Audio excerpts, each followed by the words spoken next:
Hello, what's up random citizens of the internet? My name's Jordan and today we're going to get into something a little bit different. Today we're going to talk about my natural hair and my journey to like self-love and acceptance kind of through my hair in a way. And I gotta say, I've been really inspired by actually the protests.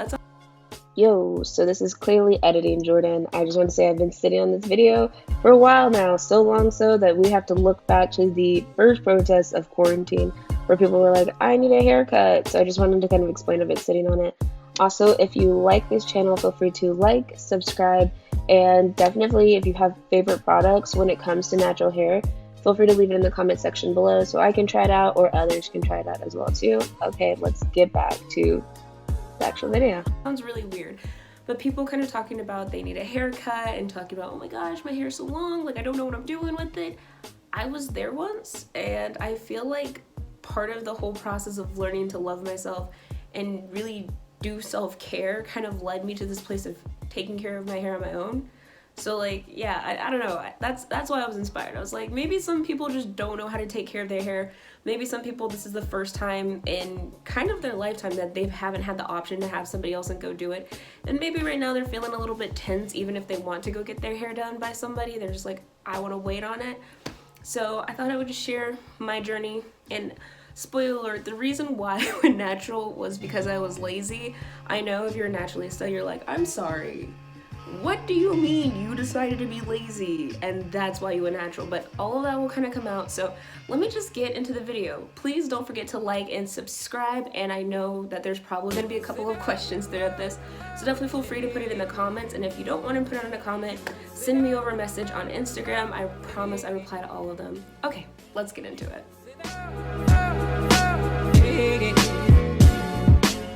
Okay, so here's where we start. We start at the very beginning, my early years back in like grade school. So as I was growing up, I grew up in a predominantly white neighborhood, and I didn't even know until I started going to sleepovers that you could go to sleep without doing your hair before you went to sleep. Like, I didn't know that I was like one of the only people in the area that I was in that had whole wash days. Like, wash days. That was a concept to me when I started going, and I was like, hey, I'm sorry, Susie Q, why aren't you brushing out your hair, putting moisturizer in your hair, your mom yanking your hair, and then you're putting on a bonnet and then going to sleep? Why are you just pushing it back and then going to sleep on your pillow? Like, this is a concept to me. And it turns out that people actually do that. So when I would come back from sleepovers, I would always beg my parents to either make my hair magically like a white person's, or like some of my other black friends, I would beg them to get a perm in my hair, or just straighten the crap out of it like every single day. And as I kind of got older, I understood that my hair would take more time and take more effort, and that made me very resentful towards my hair. By the time I was in middle school, I just truly hated wash days, because I would wash my hair, deep condition my hair, and then we would straighten my hair, and it would only last for like 3 or 4 days before I had to do the whole process over again. It was just exhausting. I really hated it. So considering I didn't want to do it in middle school, my hair broke off. And then high school happened, and when I went to high school, my hair was so jacked. It was super short. It was barely past my ears when straightened. It was to the point where my mom was begging me not to straighten my hair, but I would sneak away and straighten it anyways. And like, I would straighten it and it wouldn't even be completely dry first, and I would straighten my hair. It was just all around bad. But a lot of the reason at that point why I would do it is because in high school I was also being made fun of a lot, and usually it was my friends just kind of teasing back and forth, but it was also teasing that would go to my boyfriend. I was dating a white guy at the time. He was blonde and he had just the most beautiful curly locks. Honestly, they were really gorgeous. And people would kind of make fun of him, and they'd be like, oh my gosh, don't you know your girl doesn't even like you? Or maybe she does like you and it's because you have girly hair. And it never really bothered him, which, like, kudos to him for being mature at that time. Lord knows he wasn't always mature, but I mean, we're in high school. But it never really got to him, but it did start to get to me. And I started to understand that people equated like femininity and beauty and kind of softness, a softness that already as a Black woman I didn't get the opportunity to just have as a default. But I started to understand like that's how people saw girls as being girly, and I wasn't girly. And I feel like that kind of pushed me into like a more androgynous phase of my life, where I was just like, if they don't think I'm girly, then I'm gonna give them a reason to think I'm not girly, even though I secretly always wanted to be girly. So as time kind of continued forward and I just kind of did my own thing, which was not the right thing, I just let my hair loose and do whatever she wanted. It came to the point where in my junior year, I got a quick weave. That was a bad thing. All of a sudden, I became cute to all the people who wouldn't even talk to me literally 2 or 3 days beforehand. My hair was just down to my shoulders, but it was like this really thick, kind of cute bob. And I remember going to my friend's prom at a different school and everyone complimented me. And then when I went to my school, I came back to my school that next weekend, a lot of people were like, oh my God, like, is this still you, Jordan? Like, I can't even believe it. You look so different. And I was like, oh my gosh, thank you. And boys actually wanted to talk to me, concepts. And so I was just hooked to this idea of having a weave and being this cute girl that I wanted to always be, but I felt like was directly tied in with my hair. Now let's go off to college. In college, I still wanted to kind of hold up this idea of what I thought like a cute girl would look like. During this point, I saw a picture of Rihanna, and then I told the hairdresser at Ulta that told me she had worked on Black people's hair. What she really meant was her boyfriend's biracial daughter, who was 7, let her braid her hair once. She put bleach in my hair. That's another long story, but all my hair fell out basically, and we had to basically figure out something to do. I was still against wigs at the time, but we wrapped my hair up in a weave, and again, people started acting like they could see me for the first time, or they could see how cute I was, and I just really got stuck with this whole idea. So from there on, it was kind of this constant battle to always have a weave in, or have like a wig, or some type of hair augmentation, like extensions of some sort. And I did that for most of college. There was a point where I actually broke up, or not broke up, but I had decided to go to Austin with my then boyfriend, and I didn't have any extensions in. I accidentally fell into the lake, and when I fell into the lake, I thought it was over. I ended up having to pull all my hair that I had and put a hat on it and try to like navigate through the city until I could find a CVS to like at least wash my hair. Like get the stuff to wash my hair, because I hadn't brought any shampoo or stuff. I know, this was a great thought out plan. But after washing my hair and trying to do it and having this kind of like, it was a half-assed hairstyle, but there was no way around it. Like I didn't know what to really do with my hair. Seeing that my boyfriend at the time was pretty accepting of it, very confused as to what my hair, my natural hair actually looked like, but pretty accepting. I was like, this could actually work. Like maybe I could actually wear my hair naturally in the future. So for the rest of the weekend, I just had the most butchered looking hair, but you could kind of tell I tried. Then the next guy that I dated, I went back to somebody that I shouldn't have been with, and to be honest, he was an abusive boyfriend, and I wanted to still kind of carry on that whole like, I wanted to test my natural hair out, but much like the people who used to tease and taunt me when I was younger and kind of equivalent me not having short or me not having long straight hair to me not really being feminine, he didn't really like it either, so he was very kind of persistent on what he liked on me. I didn't really understand it at the time or see it this way at the time, but he was so controlling and very much curating of my look and like how I looked to the world and how the world perceived me through what he perceived me as. It got to the point where like I would not leave the house without the top-notch extensions, hair down my back, just flowy, big, poofy hair. And I thought that I looked good, even though sometimes I didn't feel good. There was actually a point where I got a really bad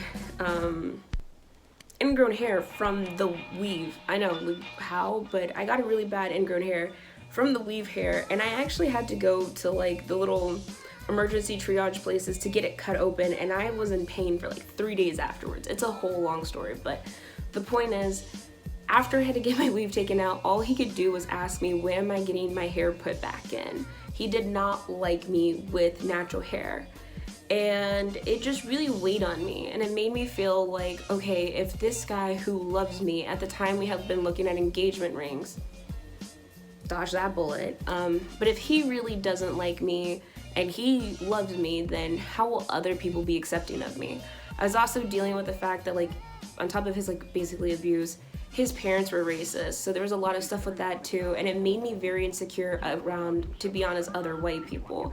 I was like, what are they thinking about me when I'm not there? Like, if I wear my natural hair out, am I gonna be like, you know, whatever stereotype that they think of me? So I hunkered down even more so, to the point where when I actually had to cut all my hair off, I not only cried, but I had to get a wig. And even though it was a whole traumatic scene, I felt like I needed it. Even after that guy and I broke up, I still just could not shake the feeling that people thought less of me with my natural hair. So fast forward like a year or two, and you know, I've been wearing my natural hair off and on, usually putting wigs on top of it, still not taking care of it. I think this was like May of 2017. This was when we went to Middlelands, and I was just tired of seeing my hair broken, and I was like, you know what? I'm gonna try the sugar bear hair gummies. I'm gonna do this. I'm gonna try all these things just to grow my hair back out. I'm gonna put my hair into wigs, take better care of it, see what happens. So I started doing that, and I started to see a lot better results. I was starting to straighten my hair and just wear my short hair. I was starting to grow my confidence in myself in a whole new way, and it was so weird to me because I was like, why did I wait all the way till now to start enjoying myself? Like, I'm not trying to say I'm the baddest in the land, but if the shoe fits, wear it. Like, I was starting to feel so much more confident and so much more at ease. And there was a lot more peace, more importantly, a lot more money saved. Weaves can get expensive, like ordering the hair, finding someone to put the hair in, and then maintaining the hair in your head. It's a whole process. So I was starting to feel a lot better, slowly but surely, making baby steps. At one point, me and my then boyfriend, now husband, we got together, and it was different for me because, surprisingly also to most, this was the first black guy I had dated, and talking about hair was not like this weird thing or this puzzling thing, because like previous boyfriends, they were always like, oh, why is your hair such a big deal? Why does it take so long? Blah, blah, blah, blah, blah, blah. And nothing that was ever said to me was like ignorant or just stupid, but they really did have questions, most of them. And so talking with him about it and being like, oh, like, I gotta put a bonnet on, like, sorry. He was never confused by it or like, what's a bonnet? It was just like, oh, okay. And I was like, okay, you just said okay to my bonnet? You just still think I look cute? And that's why we're married. No, but I was just like super shocked by it. And I remember talking about one day, like, what if I wore my natural hair out? And he's like, what if you wore your natural hair out? I'm like, would you still like want to go out in public with me? And he's like, yes. I don't understand why I wouldn't. And I was like, because literally there are some people who have told me that they would not go out with me unless my hair was like straightened to the nines. And he's like, no, I think that's cool. I actually kind of like your natural hair. And woo, child, when he said that, I also replied back with, so when are we having babies? That's a joke. Kind of not, but we're gonna get into that later. So, as like our relationship advanced and I was feeling more confident with my skills, one day, the reason why I went natural, very shocking to a lot of people, the reason why I went natural was because I was lazy. I woke up late.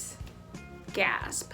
So I woke up really late and I was wearing a wig at the time, and it was like right after a wash day where I washed my hair, moisturized, did the whole like deep condition, and after this particular day, I just was like, okay, well, have to leave the wig behind. I don't have time to like lay it to the quads, so I'm just gonna go into work. At the time too, I had an assistant supervisor who had asked me about my natural hair once before, and it sounded like all the information she got about black people's natural hair was from, I mean this in a loving way, was from non-black people. So when she asked me the questions, a few of the questions, I thought she was being rude, but I was just realizing she really didn't know. So if you're asking non-black people about afro hair, don't do it, sis, because you're gonna get it wrong most likely. But she and I had been talking about it, and she even went as far as to give me that look of, can I touch your hair? Which, before she could even say the words, I was like, yeah, what we're not about to do is treat me like a petting zoo. I don't know if you know this, but people have done that to black people and people of color before, and I don't think you want to be on the wrong side of history, and don't think I won't put the HR flag on the field because you start acting stupid, and I'm not gonna act stupid, but I'm gonna get someone to catch you. Trust and believe. So she and I had been talking about it, and the day that I came in with my natural hair, she wasn't surprised. And she even was like, oh, okay, I see what you mean about your hair being moisturized. It looks really good, Jordan. And that was kind of the most that I had gotten in regards to my hair in a workplace. And that was just crazy to me. Most people actually told me that day, they were like, oh, we like your hair a lot more like this. Like it fits you better. You know, it feels more spunky, which I don't know what that means exactly. But they were like, it fits your attitude, it fits your persona. And I mean, she is looking good. So as I continued to wear my natural hair and just kind of wear it out and just enjoy it a lot more, my confidence rose a lot too. Now, it was a learning curve. I had to watch a lot of YouTube videos. I had to ask my mom a lot of questions. I had to sit down and learn to take the time with my hair. I will say that is the one thing that I don't absolutely love about my natural hair, is that I have to have a nighttime routine in order to get my hair done, because if I go to sleep with my hair looking like this, it does not look like this in the morning on the second day. So, you know, the laziness is still inside of me, but I'd much rather take maybe 30 minutes or an hour out every night right before I go to bed to do my hair so it could turn out like this in the morning, than to spend like $500 on hair extensions and then having to wake up 20 minutes early to make sure that they look correct, and then have to worry about the wind blowing, and then all of a sudden you can see, ooh, there's a clip-in right here, ooh, here's a track right here, or that color doesn't perfectly match. So a lot of it kind of does boil down to a little bit of laziness. But yeah, that's kind of like why I've continued being natural, the history of my hair journey too. I feel like we talked a lot today, y'all. So yeah, I just really like my natural hair now. I've really grown to love it. I am excited to try to do Senegalese twists on my own hair, and I feel like just taking the time to take care of myself, it always boosts my energy levels. Like I always feel like at the end of the day or the end of the night, but knowing that I'm gonna wake up to most likely a bomb-ass twist out, that is just like a nice feeling. And learning this skill on my own, in my opinion, it saved me money. Again, I think the Senegalese twist, if I can do that right, oh my god, I save so much money.